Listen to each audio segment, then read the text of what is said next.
एक छोटा भूरे रंग का परिंदा हुआ करता था जो हर वक्त हमारे इर्द गिर्द उड़ता फिरता था। घरों की दीवारें हों या फिर छतें हों, गलियों में ये परिंदा आपको फुदकता हुआ नजर आता था और एक आम सा परिंदा था, लेकिन फिर ये अचानक गायब हो गया।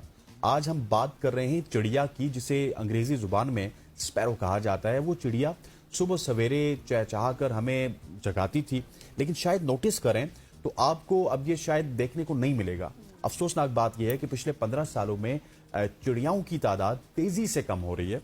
चिड़िया शहरों में फैलती फूलती आपको नजर आती थी और फलती फूलती नजर आती थी, क्योंकि यहाँ खुराक और जो वाफर मिकदार में खुराक होती थी, दस्तयाब होती थी चिड़िया को, और चिड़िया उसे ढूंढने में माहिर थी। वो एकदम अपनी खुराक को ढूंढ लेती थी। लेकिन सवाल अब ये है कि चिड़ियाओं की तादाद घट कैसे गई?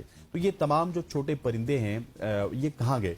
कुछ तहकीकी मंसूबों से पता चला है कि चिड़िया दूसरे परिंदों की कुछ अनवा, जैसे आमतौर पर मीना, तोते, कबूतर और चीलू से बढ़ते हुए मुकाबले का शिकार हो चुकी है, और ये परिंदे शहरों पर कब्जा कर रहे हैं और मकामी जो चिड़िया हैं उनको बाहर धकेल रहे हैं। ये परिंदे बहुत जारयाना होते हैं, एग्रेसिव होते हैं। इन्हें वसाइल के लिए मुकाबला करने की सकत ज्यादा होती है, जिनकी वजह से चिड़ियाओं को जो जरूरत होती है उनकी खुराक की, वो उनको नहीं मिलती, और इसलिए वो कमजोर होने की वजह से उनसे मुकाबला नहीं कर पाती। तो वो क्या करती हैं, वो एक जगह से माइग्रेट करके दूसरी जगह चली जाती हैं। यही वजह है कि एक बड़ी तादाद है चिड़ियों की जो माहौलियाती बिगाड़ के बायस शहर को छोड़ रही हैं। और कभी चिड़ियों की जो चहचहाट थी वो इन शहरों की सुबहों की पहचान हुआ करती थी, मगर अब माहौलियाती आलूदगी, शोर, दर्जे हरारत में इजाफा और सब्जे की कमी ने इन्हें अपने ही जो घर हैं उनसे बेदखल कर